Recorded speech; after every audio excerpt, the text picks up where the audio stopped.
ಯೋಗೇಂದ್ರ ಯಾದವ್ ಅಂತ ಬಂದಿದ್ರು. ಅವ್ರ ಕನ್ವೀನರು ಮತ್ತೇನೋ ಮಾಡಿಕೊಂಡು ಇಟ್ಕೊಂಡು ಇವತ್ತು ಉಳಿದಿದ್ರೆ ಸೋಲು ಗೆಲುವು ಬೇರೆ ಅದು. ಬಟ್ ಇವತ್ತು ಪಕ್ಷ ಇನ್ನೂ ಎತ್ತರಕ್ಕೆ ಬೆಳೀತಾ ಇತ್ತು.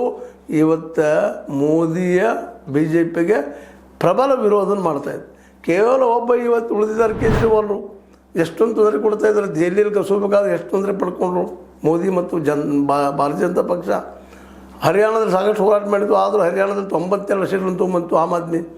ಇವತ್ತು ಸ್ವತಃ ಗುಜರಾತ್ ಮೋದಿಯವ್ರ ತಾಯ್ನಾಡು ಅದನ್ನು ಪೂರ್ತಿ ಶೈನಿಂಗ್ ಇಂಡಿಯಾದಾಗ ಭಾಳಷ್ಟು ಮಾತಾಡಿದ್ರು.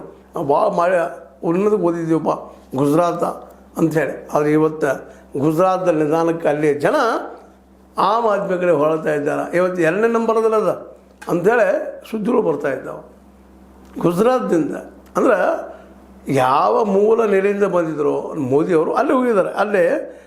ಅಲ್ಲಿಯ ಸ್ಥಳೀಯ ನಿಕಾಯ ಅಂತ ಅಂದ್ರೆ ಸಂಘ ಸಂಸ್ಥೆ ಆಗಿರ್ಬೋದು, ಅಲ್ಲಿಯ ಪಂಚಾಯತಿಗಳು, ಅಲ್ಲಿಯ ಕಾರ್ಪೊರೇಷನ್ಗಳು, ಪಟ್ಟಣ ಪಂಚಾಯತ್ ನಾವು ಕರ್ಕೊಳ್ತೀವಿ ಅಂಥವು, ಮುನ್ಸಿಪಾಲ್ಟಿಗಳು ಅಂಥಲ್ಲಿ ಚುನಾವಣೆ ನಡೆದ್ರೆ ಅದರಲ್ಲೇ 5244 ಸ್ಥಾನಗಳಲ್ಲಿ ನಿಂತಾರೆ ಆಮ್ ಆದ್ಮಿಯವರು.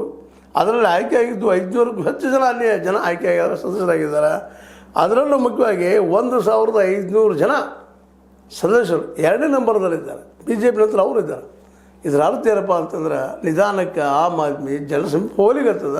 ಆದರೆ ಆ ಪ್ರಾಮಾಣಿಕ ಪಕ್ಷದಲ್ಲಿ ಹೋಗಬಾರ್ದು ಅನ್ನೋ ಕಾರಣಕ್ಕಾಗಿ ಅನೇಕ ಅಡೆತಡೆಗಳು ಉಳಿದವ್ರು ಹಾಕ್ತಾಯಿದ್ದಾರೆ. ಅಂಥಲ್ಲೇ ಒಂದು ದೊಡ್ಡ ಅಡೆತಡೆ ಈ ನಮ್ಮ ಚಡ್ಡಾನಿಂದಾಗಿ ಸಾಕಷ್ಟು ಹೊಡೆದು ಬಿತ್ತು. ಇಲ್ಲಂತಲ್ಲ, ಅವು ಕಾರ್ಪೊರೇಟ್ ಇದ್ದಿದ್ದು ಗೊತ್ತಿದ್ದು ಇಂಥವು 7 ಜನರನ್ನು ಪಾರ್ಟಿ ಫಂಡ್ಗೆ ಮತ್ತೆ ಯಾವ ಕಾರಣಕ್ಕೆ ಅವ್ರು ತೆಗೆದುಕೊಂಡು ಕೇಜ್ರಿವಾಲ್ ಎಂಥ ದೊಡ್ಡ ತಪ್ಪು ಮಾಡಿದ್ದಾರೆ ಅಂದರೆ ಇವತ್ತು ಅದರಿಂದಾಗಿ ಇವತ್ತು ಪಾರ್ಟಿಗೆ ಹೊಡೆದು ಬಿತ್ತು, ಅವ್ರಿಗೆ ಹೊಡೆದು ಬಿತ್ತು. ಇನ್ನೂ ಕೇಸ್ ಕೋರ್ಟ್ನಲ್ಲಿದೆ, ಎಲ್ಲ ಇದೆ. ಆದರೆ ಹೋರಾಟ ಮಾಡ್ತಾ ಇದ್ದಾರೆ ಕೇಜ್ರಿವಾಲ್.